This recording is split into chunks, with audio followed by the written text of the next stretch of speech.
morning, it's March 30th, and this is To My Liberal Friends. We're from the government, and we're here to help you. It's an old adage that we've all heard, and we all laugh when we hear it repeated. Most of us understand that the government is more interested in helping themselves than actually helping us. In today's Wall Street Journal, Senator Joe Manchin writes an op-ed entitled, quote, Biden's Inflation Reduction Act Betrayal, end quote. Senator Manchin is still chafing at what happened to him when he delivered the final vote to pass the so-called Inflation Reduction Act at the end of last year. This $1.9 trillion bill was supposed to include some reforms on permitting for oil and gas drilling. Those changes were to encourage companies to look for new supplies to help us become energy dependent. That bill was also supposed to include language that would allow the completion of the Mountain Valley Pipeline, which transports natural gas between West Virginia and Virginia. Now, Senator Manchin feels he's been betrayed because the language which was promised to him never made it to the final passage of the bill. And quoting from Senator Manchin's own words in the Wall Street Journal, he says, quote, when President Biden and I spoke before Congress passed the Inflation Reduction Act last summer, we agreed that the bill was designed to pay down our national debt and shore up America's energy security.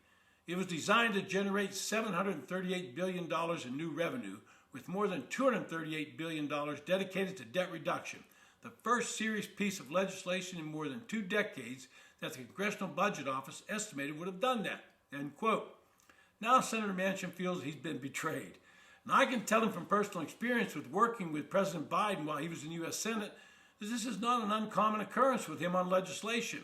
He would promise one thing, then do another when it became more opportune for him. Years ago, I was working on a bill that dealt with both generic drugs and name brand drugs and on patent extension stuff. It was a patent issue, and then Senator Biden had agreed to be on an amendment with Senator Hank Brown from Colorado. When we got to the committee meeting, Senator Brown indicated to a staff member for Senator Biden that he intended to call their amendment up as the first order of business. The staff member hemmed and hawed and told Senator Brown that they were on another amendment with another senator, an amendment that was contrary to what Senator Brown and Senator Biden had constructed. Senator Brown said it was not his understanding and that he and Senator Biden had an agreement. The staff member looked at Senator Brown and said, and I quote, you never really shook hands on it.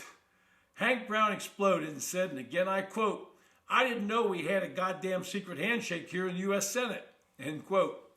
Well, today Senator Manchin feels betrayed because in his opinion, instead of implementing the laws it was intended, bureaucrats and political appointees within the administration have determined to violate and subvert the law to advance their partisan agenda that ignores both the energy and fiscal security policies he thought were being enacted.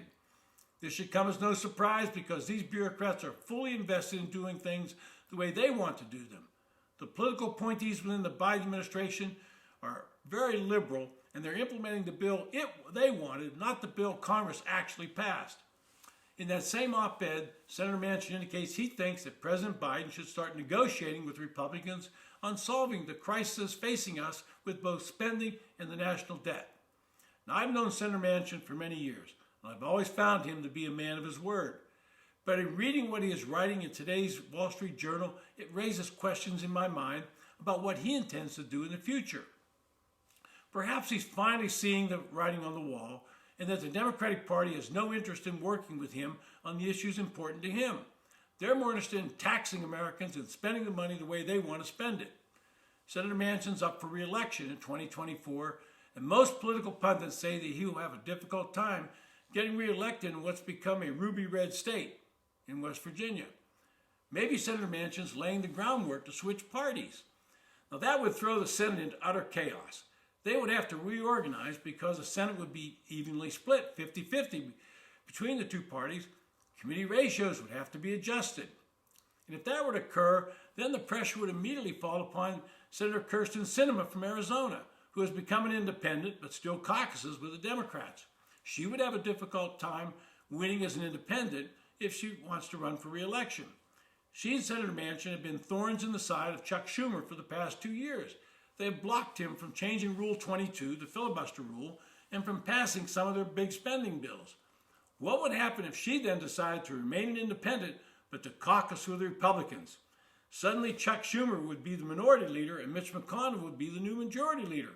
At the same time, all the committee chairmen of the Democratic Caucus would become ranking members and Republicans would assume the chairmanships. Now, how fast do you think President Biden would get to the negotiating table on government spending and national debt limit if those two instances were to happen? I want everyone listening to this today to think about what this kind of shakeup would do to the American political system and how it might force a lot of politicians to wake up and smell the roses. I'm a taxpayer like all of you, and I'm tired of the partisan bickering that goes on and the stonewalling by the Biden administration, including President Biden, on sitting down with the other side and actually trying to work out compromise solutions to the problems facing us. And I would say the same thing if the roles reversed with the Republican president. And as I said the other day, I can still remember when President Reagan and Speaker Tip O'Neill were able to come together and find some workable solutions. I think the biggest problem right now is that Biden's not in control of the White House and is being told by unelected staff members on what he can and should say. Their agenda is far more liberal than what he might actually propose, but with his lack of mental acuity, they remain in control. So I would say to Senator Manchin and Senator Sinema, if you really want to get things to start happening on solving these problems, then move over and caucus with the Republicans. You don't have to change what your ultimate political goals are or change your legislative agenda, but you would certainly force President Biden and his fellow Democrats to start thinking about the American public and not about their own personal agendas. We would have to start seeing compromise being forged, and that would help us all. This has been To My Liberal Friends. Thanks for listening. If you enjoy the podcast, hit the subscribe button and recommend it to your friends.